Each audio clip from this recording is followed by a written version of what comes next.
M. Michel Borogo-Tchiremouani, directeur provincial à l'Agence congolaise de l'environnement pour le Nord Kivu. La question des déchets plastiques, c'est vraiment une grande question et le plastique c'est parmi les grands polluants, à telle enseigne qu'il faut bien en parler et il faut que les gens comprennent exactement les méfaits du plastique sur l'environnement.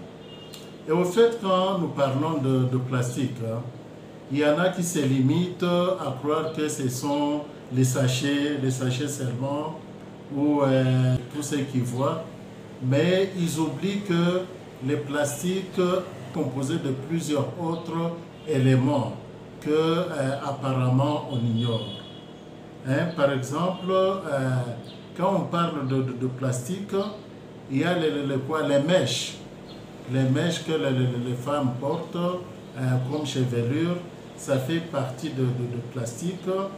Il y a même certains vêtements qui sont de plastique. Il y a même les mégots de cigarettes qui sont de plastique. Il y a beaucoup d'éléments qui font partie de plastique. Il faut que les gens comprennent ça. Et ces choses ont de méfaits sur l'environnement. On remarque ici à Goma, il y a des déchets plastiques ici et là, et notamment dans des caniveaux, il y a des bouteilles en plastique. Il y a aussi des mèches que normalement, comme vous venez de les soulever, le maman jette ici par là. Alors, quels sont des mécanismes que vous pouvez proposer, vous, en tant qu'expert à la matière? Avant de parler des mécanismes, laissez-moi vous dire la durée de vie de plastique. Je prends par exemple les filtres de cigarettes. Ça dure 1 à 5 ans dans l'environnement. Et les bazookas, c'est que on prend comme bazooka, sont de plastique aussi. Ça dure 5 ans. Quand vous l'avez jeté, ça dure 5 ans dans l'environnement. Les boîtes à conserve durent 10 à 100 ans dans l'environnement. Les bouteilles en plastique, 100 à 1000 ans dans l'environnement. Les sacs en plastique, c'est 400 ans. Les Pampers que nous utilisons pour les enfants, c'est 400 à 500. Les cartes SIM pour les téléphones, ça dure 1000 ans. Elles sont de plastique aussi. Les pneus en caoutchouc, ça dure 100 ans. Les briquets plastiques, ça dure 100 ans dans l'environnement sans se décomposer. Les filets de pêche modernes, ça dure 600 ans sans se décomposer. Sachets plastiques, c'est 1000 à 400 ans selon les conditions. La chevelure sont les mèches. Ça dure 50 ans quand vous les déposez dans l'environnement avant de se détériorer. Alors vous comprenez que tout cela ont un impact grave sur l'environnement. Et maintenant, quels sont les impacts sur l'environnement? Et il faut ici comprendre que l'environnement est composé de 3 composantes. Il y a la composante physique, et la composante physique qui est repartie en air, l'air, l'atmosphère. Il y a l'eau et les sols et même le paysage. Alors, il y a la deuxième composante, c'est la composante biophysique. Ça signifie la faune et la flore. Et la troisième composante, c'est la composante humaine. Maintenant, en quoi les plastiques impactent ces composantes de l'environnement? Prenons par exemple l'atmosphère. Quand vous brûlez les sachets, ça dégage les gaz qui sont polluants et qui détruisent même la couche d'ozone. Les gaz chlorofluorocarbone qui sont très nocifs pour l'atmosphère et la couche d'ozone. Et ça dégage aussi le CO2, qui est aussi un gaz à effet de serre. Il y a l'odeur ammoniaque, qui est aussi polluant pour l'atmosphère. Donc vous voyez qu'il y a beaucoup de choses sur l'atmosphère, sur l'air. Ça pollue beaucoup. Alors l'inhalation de ces histoires, de ces gaz, ça provoque de maladies, ça provoque au niveau humain beaucoup de choses. Alors passons à la composante physique, l'eau. Quand les sachets ou les bouteilles en plastique sont jetés dans l'eau, il y a l'impact d'abord sur les vivants dans l'eau, la faune et la flore aquatique. Alors ça crée un déséquilibre pour ça. Et même, vous voyez qu'il y a certains poissons qui sont liés par le plastique dans l'eau.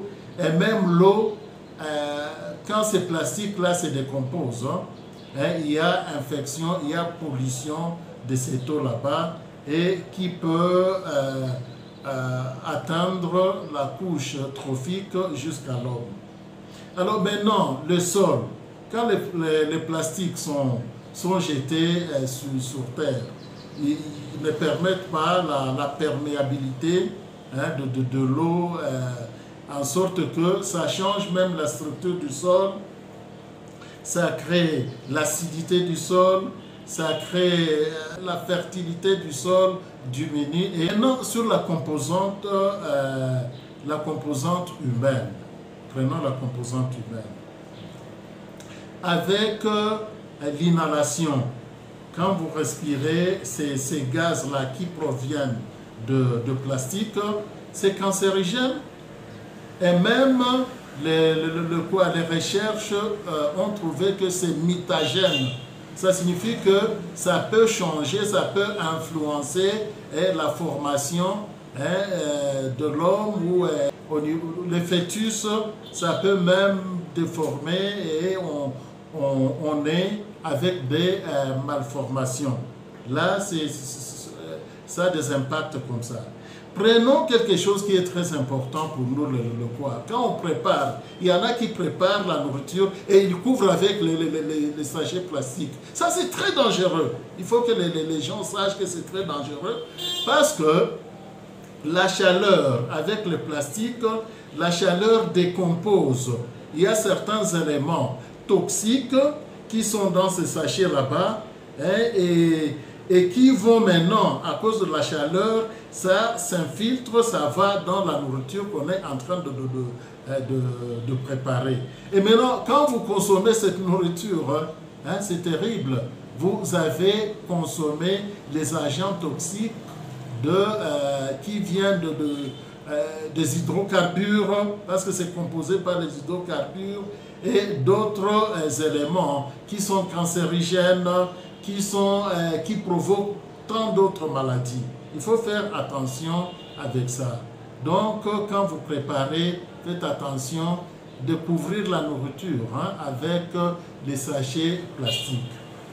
Quant à la faune et à la flore, vous voyez les pigeons, par exemple, ou les poules, quoi. Mais quand on a jeté ces plastiques là-bas, prenons le cas des mèches, vous allez voir qu'il y a beaucoup de poules, beaucoup de pigeons qui n'ont plus de pattes. Parce qu'à un certain moment, ces plastiques là-bas, les mèches collent aux pieds et les pigeons ne savent pas s'en défaire. Et avec le temps, ils coupent la patte pour la poule ou quoi. Les vaches, papa. Si la vache avale le plastique, un sachet ou une chèvre ou quoi, mais c'est la mort. Et après un temps, les vétérinaires le savent, et après un temps, la vache commence à maigrir et ça va vers la mort. Et tant d'autres choses. Pour les plantes, dès qu'il y a le plastique, la plante ne sait plus évoluer, surtout quand c'est planté sur sur le plastique. Parce qu'à ce moment-là, il y a imperméabilité du sol. Il n'y a pas percolation des eaux, de l'eau qui entre dans le sol. Et là, la plante elle est en difficulté. Et même, vous voyez qu'il y a certains plastiques, quand il y a le vent, ils vont sur les arbres, et ça crée autre chose. Même sur le paysage. Les paysages, vous voyez que là où on a entassé le plastique, ce n'est pas si beau à voir, hein? C'est laid avec ces plastiques là-bas. Et même quand il y a les vents qui passent, et il y a ces plastiques-là, ces sachets-là qui sont dans l'air, vous trouvez que ça gêne. Ça gêne, même ça colle au visage, ça colle partout. Et ça, c'est aussi un danger de plastique. Bref, le plastique, nous l'utilisons. Puisque la civilisation actuelle est à 80% d'emballage, on utilise le plastique.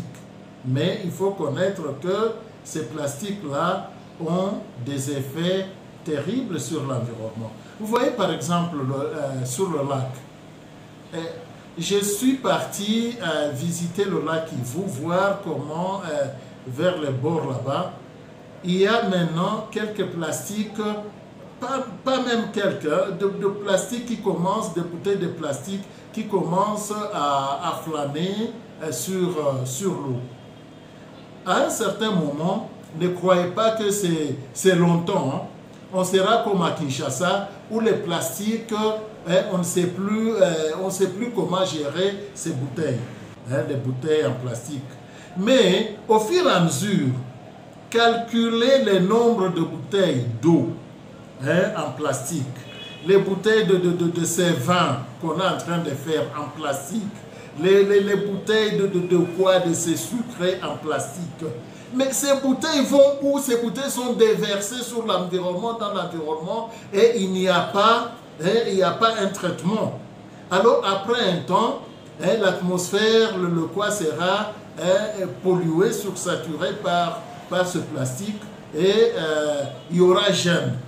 Il y aura gêne parce que c'est comme ça que ça a commencé à Kinshasa.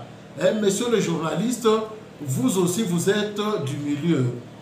Vous voyez, il y a 10 ans, quand on avait une bouteille d'eau, une bouteille en plastique, tout le monde courait derrière celui qui a la bouteille. Oh, donnez-moi cette bouteille, j'en ai besoin, j'en ai besoin. Mais aujourd'hui, ce n'est plus ça.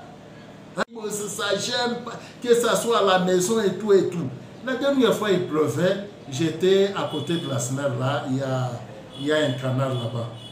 Alors, j'ai essayé de calculer, de voir le nombre de bouteilles vides d'eau, le nombre de bouteilles en plastique qui passaient. À chaque minute, il y avait une bouteille qui coulait, et ces bouteilles-là vont se rencontrer, vont s'entasser quelque part, et surtout au lac.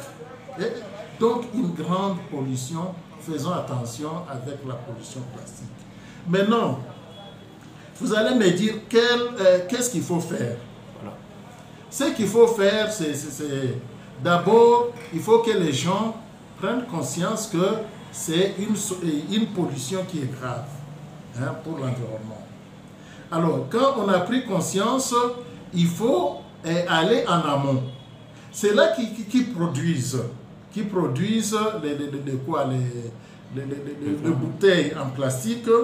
Il faudrait que déjà on voit comment ils peuvent réduire la quantité de la production, ou alors produire des bouteilles qui à la longue seront dégradables.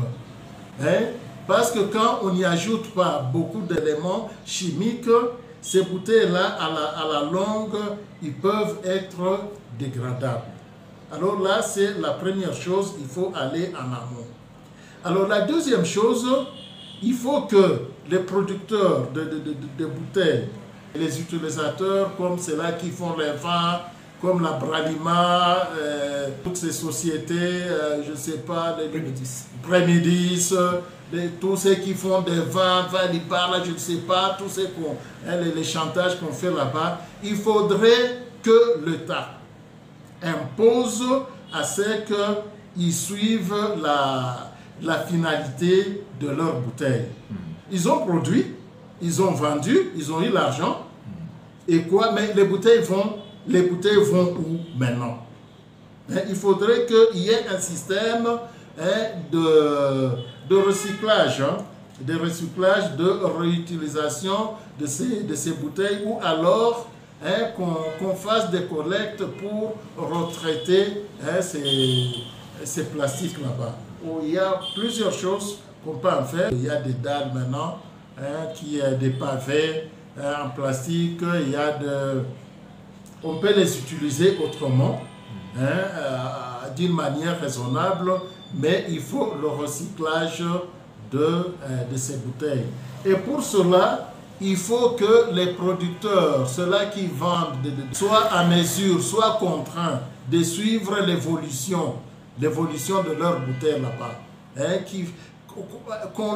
L'État doit imposer au niveau provincial, parce que là c'est le rôle de la mairie. Là, c'est la pollution de la ville, c'est le rôle de la mairie. Alors, la mairie doit savoir comment ces bouteilles là-bas, on les récupère à partir de leurs producteurs. Que les producteurs sachent comment aller récupérer par des moyens, n'importe quel moyen, ces bouteilles-là injectées dans la nature qu'on a utilisées, soit en consommant de l'eau, soit en consommant du sucré, soit en consommant les vins d'Ibala. C'est ce que nous pensons. Je rappelle que vous êtes Monsieur Michel Borko, vous êtes le directeur provincial de l'Agence congolaise de l'environnement. Emmanuel Télévision vous remercie pour le service. Merci, c'est nous qui vous remercions.